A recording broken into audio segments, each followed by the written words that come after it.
welcome to the Hot Box Show. We're back again with another great episode. This week we're going to be delving into history and culture and things like that.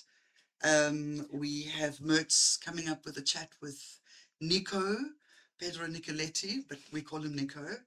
It was nearly an hour's conversation, so I'm gonna do a little clip and we're gonna play that and put the whole thing extra. But before we do that, what are we smoking tonight, guys? We've pre-rolled this time so that it doesn't take us so long and we don't have to pause in between. I took out some Pakistani Shitral Kush. Shitral. It's a land race from Afghanistan. And lovely, terpy, purpley. Nice. Yeah, it was very, very purple on the Very plants. old school strain. Because look, most people would think it's quite dry and deserty and like super, super arid and hot out there.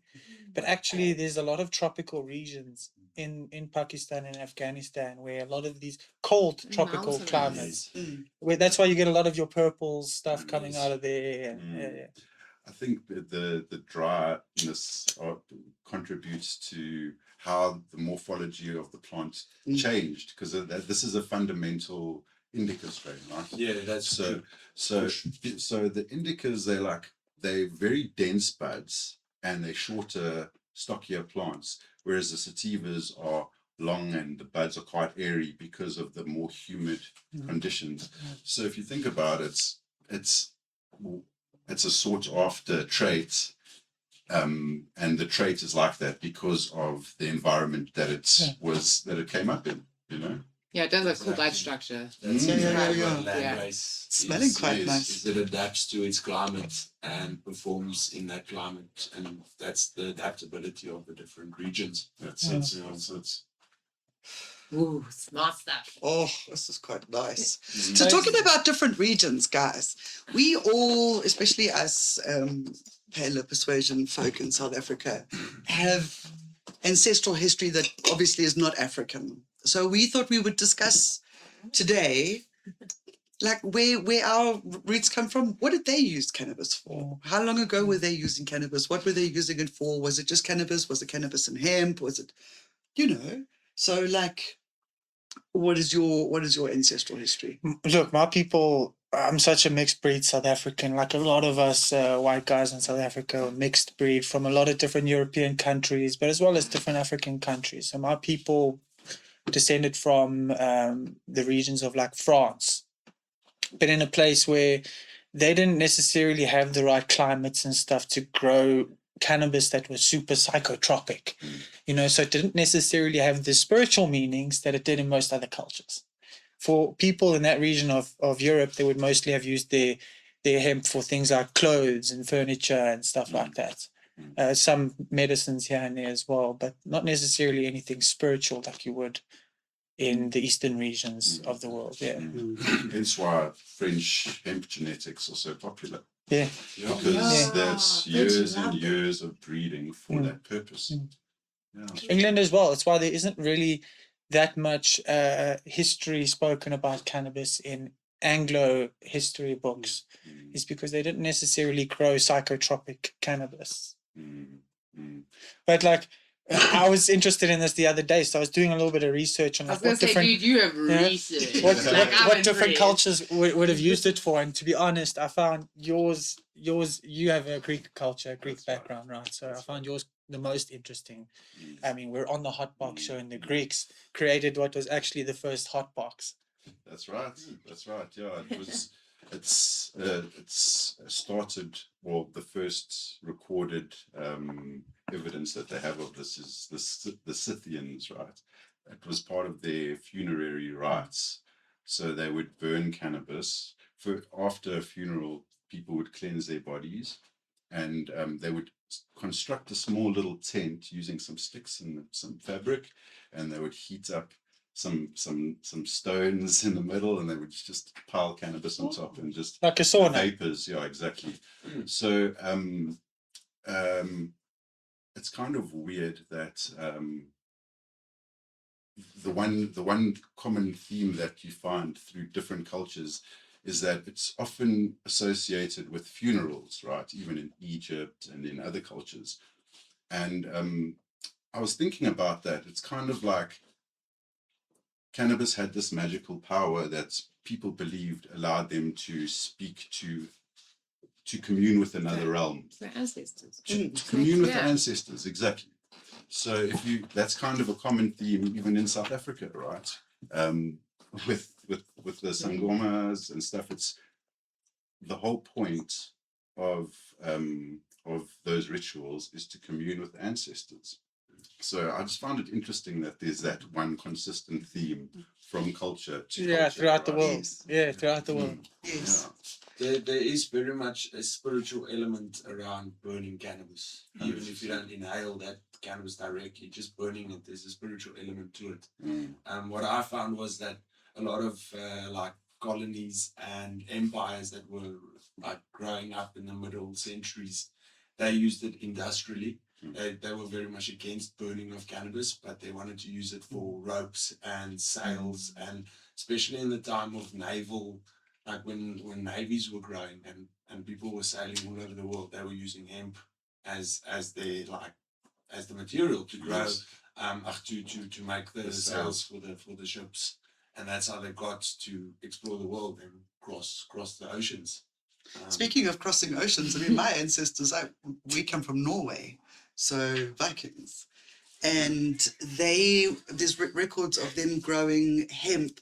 Again, not so much evidence or records of spiritual use so much, although they have found what they believe was an old priestess that was buried with 4 sativa cannabis seeds in a leather pouch with her, and she was draped in hemp cloth. And so they did a lot. They worked a lot with hemp, nettle, and flax. Yes. To do all of their materials. And the hemp material, it was known as the first and last cloth, because it was the first cloth you were swaddled in when you were born, and it was the last cloth you were swaddled in when you returned to the earth. That's amazing. That's cool. Yeah, so that's what the Vikings did. You were born into the hemp cloth and you leave with it. That's cool. And I love that there's record of this up to like 350. Like there isn't even a 18 or a 17 or a 16 in front of it. 350 AD. Yeah. But even the Vikings had some serious spiritual practices with cannabis as well. I know that. But they used a lot of medicines from the East. Like they would have brought a lot of Chinese medicine, including and Indian medicine, including weed. Yeah, I think the earliest recorded use of cannabis to burn, or the first earliest recorded cultivation of cannabis, let's say, even for fibers, is from China. But interestingly, the people that they found that were using it in this ritualistic way had more European features, and they found out, I think, that this tribe was actually they determined that they were Siberian nomads or something like that, if I'm not mistaken. So the whole culture of cannabis, even if you look at the etymology of the word cannabis, which is actually Greek, but the Greeks got it from an Eastern culture that came, right? So it all kind of originates from there.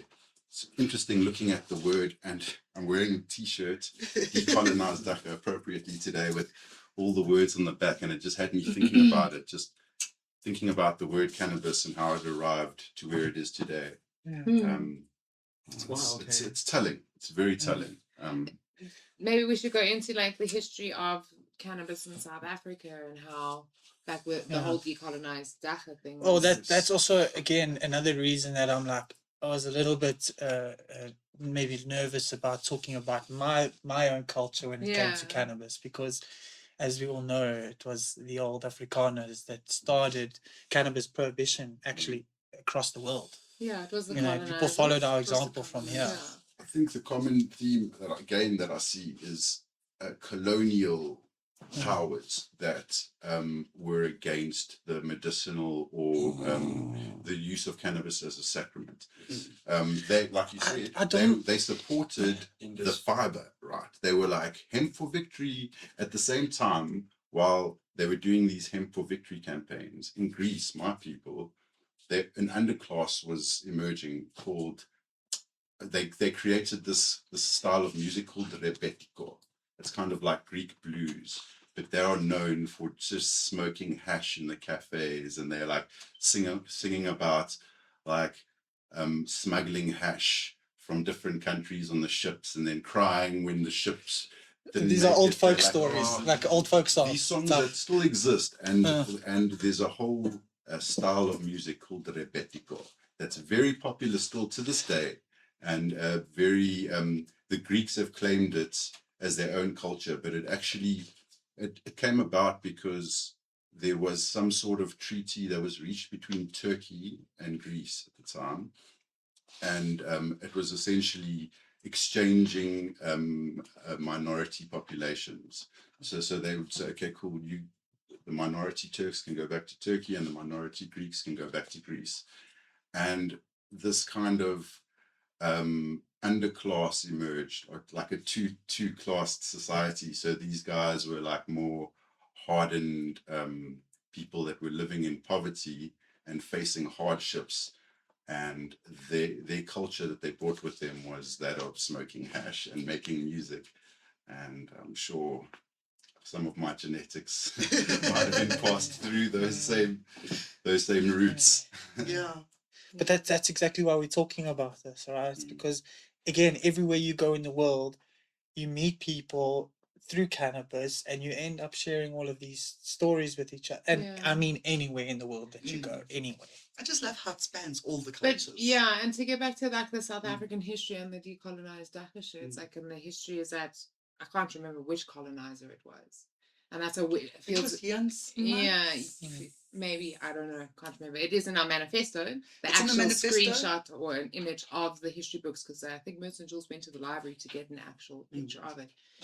And they wrote to the League of Nations, which was the precursor to the United Nations, and it was all about the concern of the Indian hemp and the indentured Indian laborers that were brought to South Africa to work in the sugarcane fields and stuff. And it said that it rendered them incapable of doing the job that they were brought to this land to perform, which means it's like the first and right now probably one of the last apartheid laws. Yeah. That was also the first law against cannabis. Yeah, Yeah. and that's what started. That's what we always Yes. say. It started here, and we have a duty to try and like do the rest of the To world fix right it. again and to fix. What's That was started, one of the Jules's big things. Is that he was a British citizen. He came here and he wanted to try and do something. He fell in love with South Africa so deeply. He just wanted to do something to try and make up for the evils and the ill wills of his ancestors.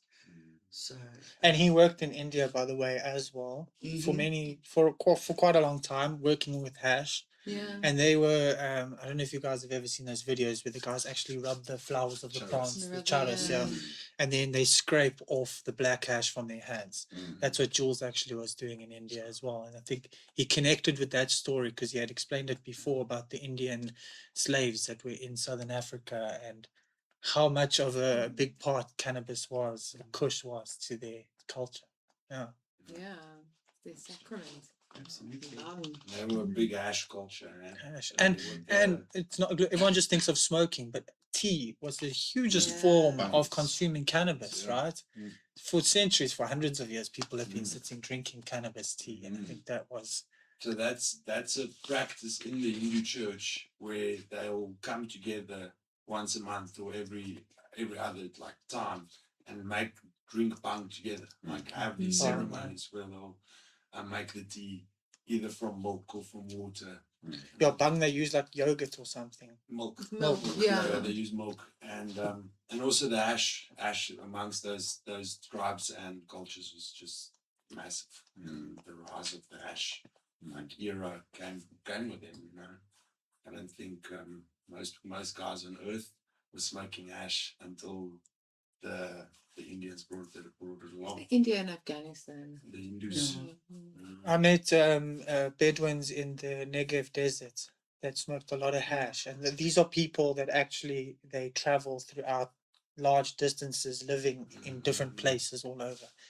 And I went on this trail through the mountains and stuff, and actually met local people there. And the guy introduced me to their hash, and it was mind blowing. Yeah, it was That's okay. You've never told me the story. Dude, I'm jealous. That's amazing. We stayed the night at one of their tents, and he made a clay pipe, bro. and he baked it on the fire. It was it was the coolest thing. And he smoked straight from the freshly baked pine. That's crazy. That is absolutely wild. Absolutely And wild. how do they make the hash? It's old school. Putting it through. Do they not? From what I understand, is the climate is so hot out there as well that they don't necessarily have the time to wait for a plant to fully mature. And so just like the Indian people, they when the plants are too dry and there's nothing to feed them, they're just going to do with it what they can. Yeah. I don't know if you guys have ever accumulated all that hash on your fingers when you're trimming or on your scissors. But that's essentially what charas is. And to me, that's like, from a hash maker, I can tell you that is always going to be some of the nicest, terpiest. And again, it ties in with the spiritual side because they believe that the sweat from the man that's working on the plants, that's harvesting the plants, that energy of his sweat, that blackness in the hash actually is what, it affects the spiritual side of your experience in the cannabis. Because there was love and energy. Yeah. I was just going to say, you got to hope he's not I was having a gonna say, you bad day hope. when he's doing that shit. Like his wife is like, nice. From a science perspective, you'd be like, why are you doing that? You're just going to oxidize it. You're just going to but it actually produces such nice hash. Like, I don't know how else to explain it other than what you just said. Putting something special in there. It's like a secret ingredient. It's a human companion plant, and we need to always have that human element. That's it. Yeah. Whenever I trim, I get so excited to smoke that stuff. Weed is so shit because there's no human involved in the growing of it. That's it. And anybody can tell it. It's a great point, bro. But tell us about your culture and where you guys, your backgrounds and what your backgrounds, ancestors would have used cannabis for. Yeah, hit us up in the comments. Especially African stories. I want to hear more about traditional African use of cannabis. From all over South Africa, because we hear the most often about Pondoland, right? That's the one we're always talking about. We love them dearly, and that's why.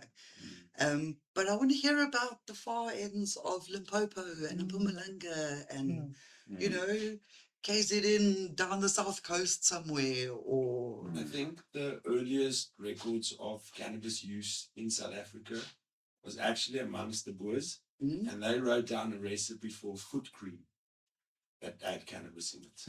And this was in like the 40s. Oh wow! No, but the local people. That was the earliest evidence of cannabis use. Obviously, cannabis has been used much longer before that, but no proof. You mean there's record of this recipe being used? Yes, and it contained cannabis.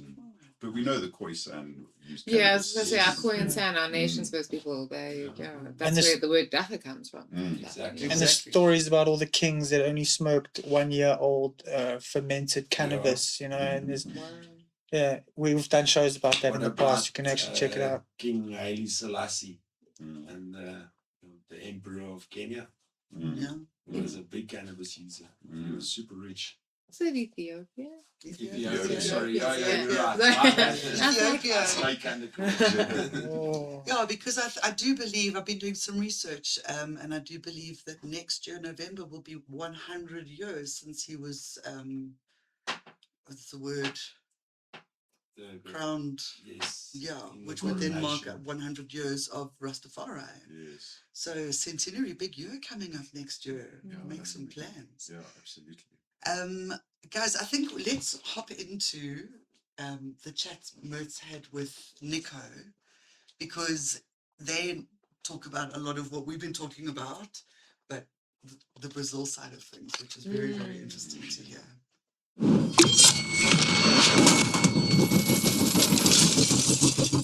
So today we have a little bit of a rant with the difference, because I've got a rant partner, and maybe we won't be ranting so much, but I'm sure it's going to be a really interesting conversation with Pedro Nicoletti, otherwise known as Nico, from Brazil.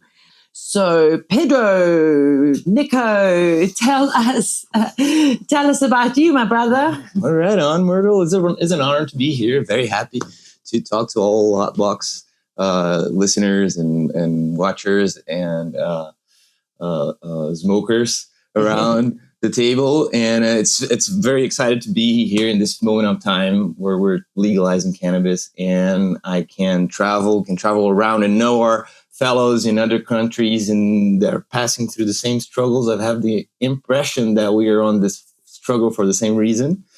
And absolutely. Throughout all of our years with the adventures in drug policy, this whole thing of a South-South collaboration has always made perfect sense. Because just earlier we were saying, oh, somebody's late, and oh, it's Africa time. And then Nico said, oh, it sounds like Brazil time.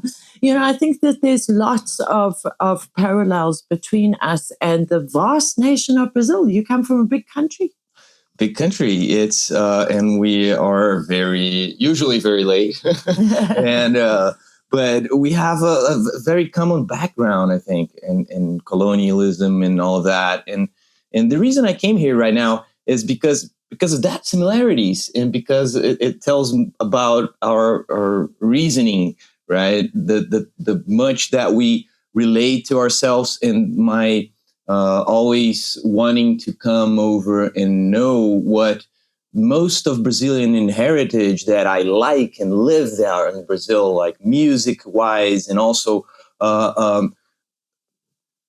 intersection. I mean, how people relate to themselves has a lot to do with African heritage. So that's why when I got the invitation to come to South Africa, I said, right on time. I refuse invitations to go to Europe and other countries, but South Africa said, okay, let's do this. I came to the International Cannabis Symposium, but my background goes all the way to 2012 when I started. Actually, I formally started to working with cannabis, right? Because I started consuming cannabis actually really pretty early, and I felt the dangers and the injustices. And I started to learn about the lies that people would tell by 11, 12 years old, because I was realizing that cannabis was not what they were telling us. And I had several harsh encounters with the police, and that formed my head a lot on actual political disparities, power disparities, of hypocrisy. And so the cannabis really got into my formation since the beginnings, into culturally and how I understood and read the world. So I'm very thankful for it to understand from the beginning what was the real thing that was happening out there. So I always had it as a reference, a guide, or something like that. Sometimes a little bit more, sometimes a little bit less. But I'm jumping to 2012 after I get the certificate diploma from the university. I hand it to my parents and I said, okay, I'm going to cultivate flowers over at California. After 2 years, I told them that was special flowers there were, and organic flowers. And I learned about that industry over there with the informal contacts they were passing through. And I learned how to make oil. I learned how to grow, and I took that back to the southern hemisphere. First in Mexico, where I lived for about 5 to 6 years. Then to Colombia, where I worked at a multinational cannabis company, an industry that I had first time experience to ever had to work on a space like this, and had the opportunity to see that we losing our economy, we as a culture of cannabis consumers losing that economy to big corporations.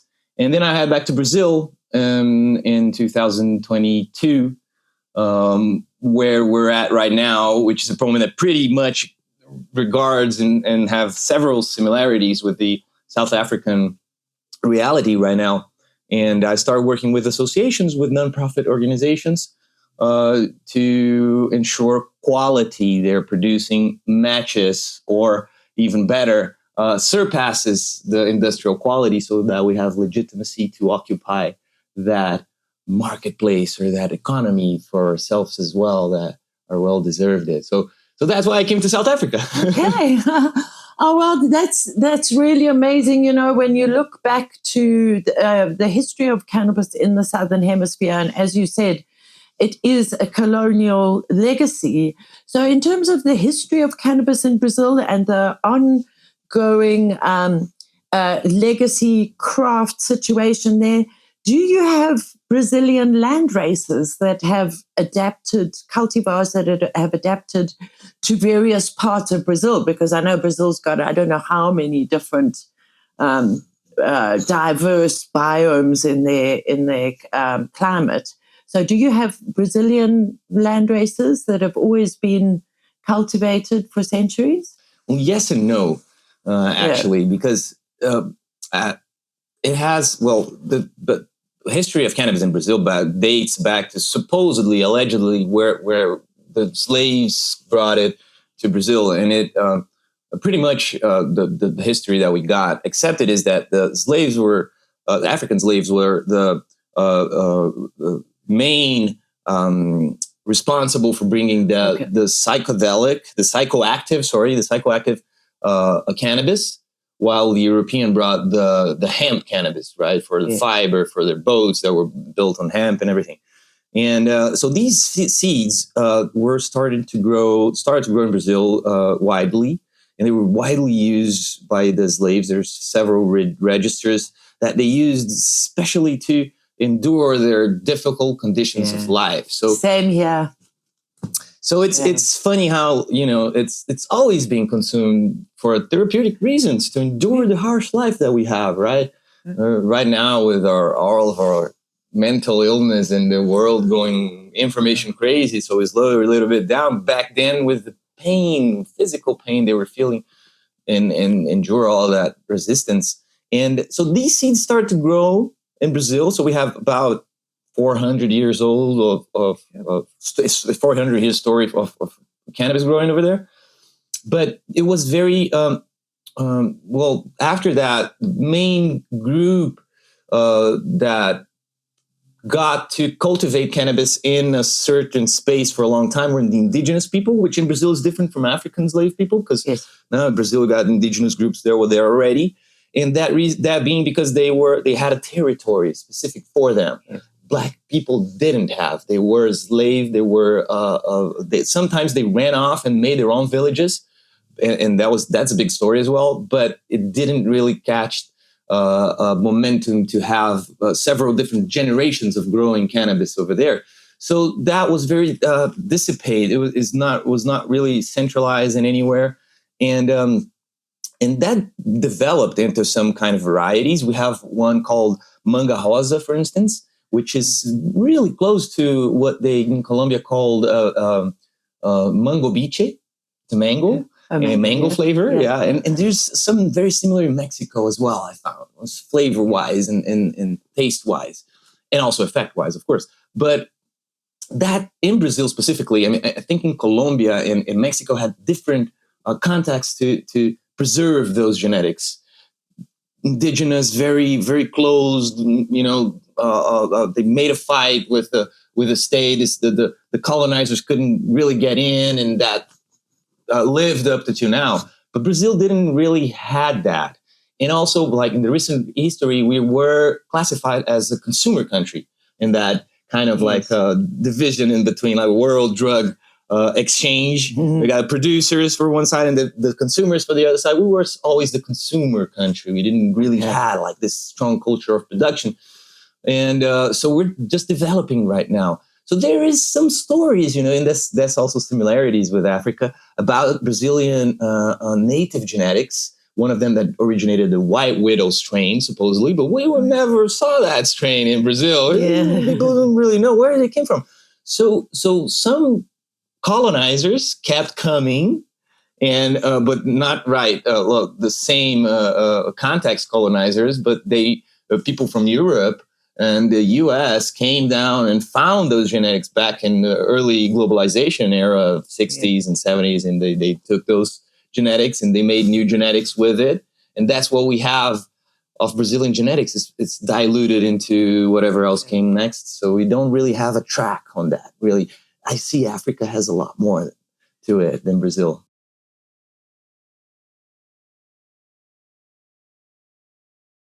I think there's a lot of similarities in a lot of the global South countries. Yeah.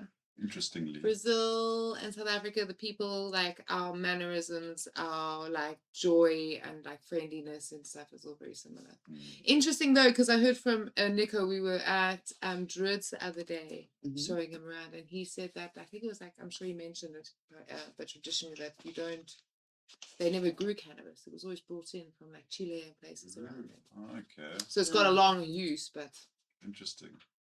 I think it was growing. 400 years use, I think, versus our like 700 Yeah. plus minus approximately. Yeah. yeah. They have a lot of other medicinal plants there as well that they're Yeah, obviously yeah. spiritually involved with. And that's Mescaline. maybe why they're actually very similar to us, because of our history with traditional medicine. Yeah. And they also All the actually have plants. that similar Yeah. history with traditional medicine. Absolutely. Yeah. Super cool. So Nico was also telling us also so much about his extraction stuff. Yeah, he's a crazy plant extraction scientist man. Very cool. And we do have our own crazy mad extraction scientisty people in the country, and we've closed off entries for the Amber Cup. Oh yeah. Okay.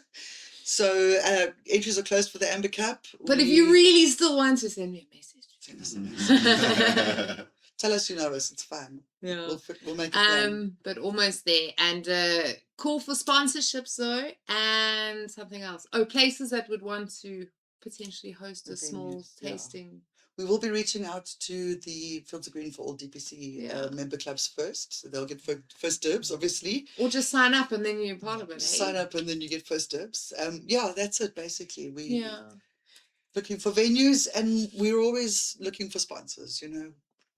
The more sponsors we get, the better of a vibe and a better of an event we can make. But I will say the entries that we've received already, not only is there more than last year, which is really nice to know because it's obviously really growing, but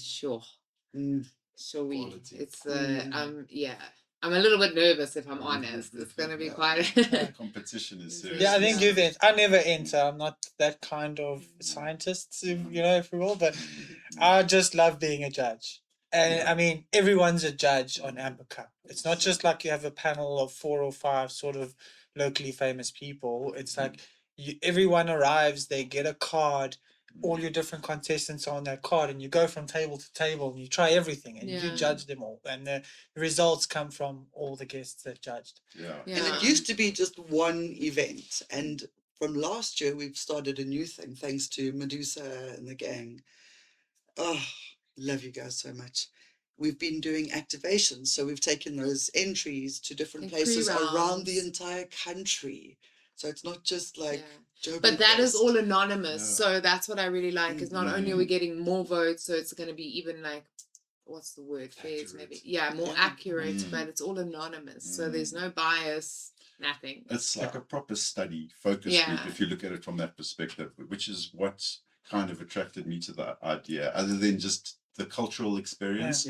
But you're getting a COA for your material, you're getting people's opinions, so you can actually see, how people experienced your product, and if what you were doing worked well, or if it didn't, so that's a good great market research for your own brand.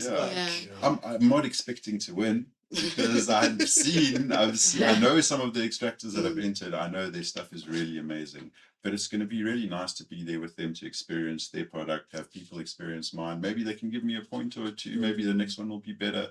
That's the way I see it. So guys, if you've got something dank to enter, hit up Amy if you really desperate to get in. And also chicks. I heard someone saying there should be a women's category. Guys, we're all in this together. And if we're honest, a woman has won like 2 years in a row at least. Yes. So, Yes.